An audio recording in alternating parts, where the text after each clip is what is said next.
I had a callback for a lead role in a film. And again, it's virtual. This was during the pandemic.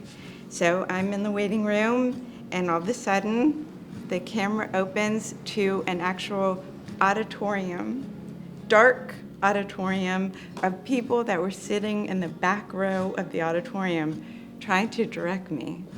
I had no idea what anyone was saying, and I kept repeating that, and they just looked at me like, and they went, "Thank you very much," like that, and next, and you feel a mixture of anger and just defeatedness. It's a horrible feeling, and you want to advocate for yourself, but sometimes it's too late.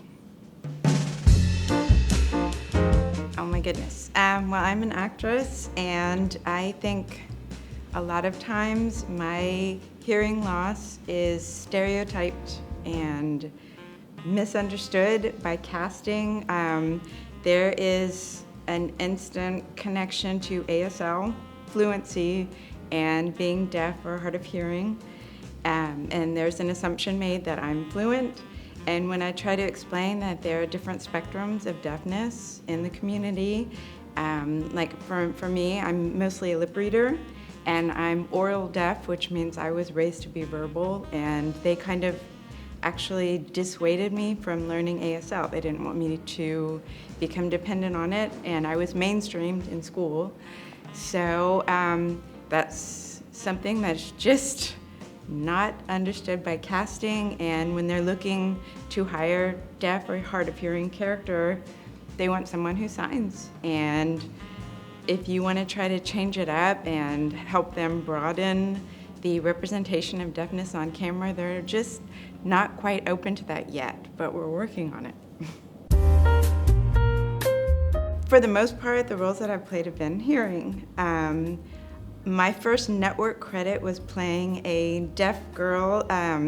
She had 2 deaf parents, and she was fighting with them to get cochlear implants. So for me, art imitated life, and I decided to start researching about cochlear implants, and I'm very glad that I found a bilateral study. And I had 3% at that time, so I just said, sign me up, let's go. And it's been life-changing. My now husband would call me from the road. He was working in Austin, and my mom had to get on the phone and talk about dates, talk about just whatever he wanted to talk about, romance. And it got to a point where we can't. My mom was like, I'm out.